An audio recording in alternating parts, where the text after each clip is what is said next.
real quick for my notes. Active on right is column, active on left is row.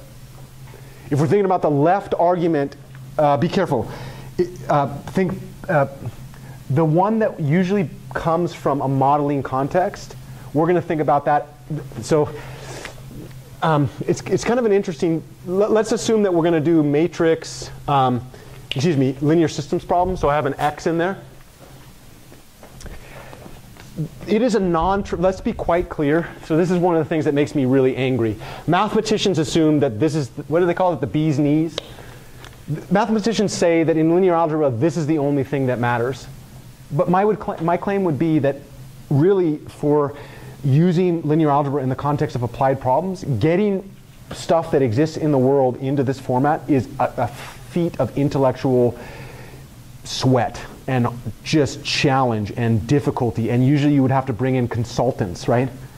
Like, it's not easy to get problems into this form. Luckily, we've been doing this for 50 years, and so there is a lot of literature on how to turn a subclass of stuff that exists in the world into matrix format, right? And then the thing that I believe is that if I can get my students to study a subclass of these problems and start to recognize patterns, you all might discover new matrix models that have never been seen before. And the really nice thing is, once you have those matrix models in a form of one of our standard problems, you can go into war rooms of techniques on how to solve each problem type. Because you've had nerds that sit in rooms by themselves studying the problems type. Like, there are different, say stop. Just stop, okay, I'll stop. You want me to keep going? There are nerds that study, like, tridiagonal matrix, pentadiagonal matrix, tridiagonal matrix with a diagonal element that's larger than the non-diagonal elements, tridiagonal matrices that have a what do they call it, a non-dominant main diagonal, sparse tridiagonals, full tridiagonals, sparse matrices, symmetric, non-symmetric. I mean, I can go on for literally probably like 3 days, 8 hours a day. I'd have to prepare for this, obviously, right? Just talking about the different structures of matrices that people have studied in this context, and then optimized algorithms to solve that. Because what ends up happening is, depending on the type of matrix that you have, if you just apply a general algorithm, it's going to be really, really slow. But there are these things that happen in life where entire classes of problems end up having the exact same structure in their matrices. And so mathematicians will generate algorithms that are customized depending on the structure of your matrix, right? And so what ends up happening is, if us as engineers or scientists can come up from the real world and generate matrices and then vectors and then state it like this, then the claim is that you just go into any research book in mathematics, choose the algorithm that you want, or even better, hire a mathematician. They're pretty cheap, right? I mean, you need some coffee, a lock on your door, and a few pieces of paper, and you're done, right?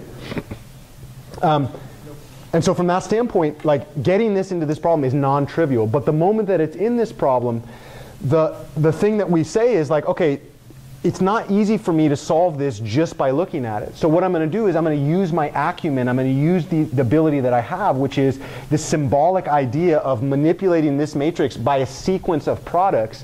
And those sequence of products are done in a very, very special way to maintain some algebraic properties, usually on a computer, so that when I solve this thing, the solution that I get is identical to the solution that I want, but it's a much, much easier way to interpret what the values are of the original vector than having to intuit it from the original statement, right?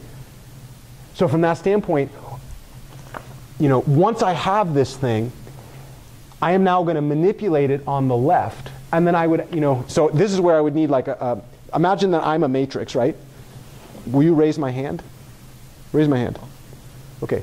Who's actively doing work on this? He is. Who's passively receiving? Do it again. I'm passively receiving. Is he on my left or my right? Do trans. That's called judo, right? Yeah. So the claim is, if the element that you start with, if the modeling problem that you start with is on the right, if the right one is passive, we're going to think about chopping that into rows. If the right is passive, we will think about chopping it into rows. Could you guess? Could you say the next one, April? And that's exactly what we've done over here, right? We didn't actually fill this thing out with a valid modeling matrix, right? Because right now we're studying the structure of the algebra.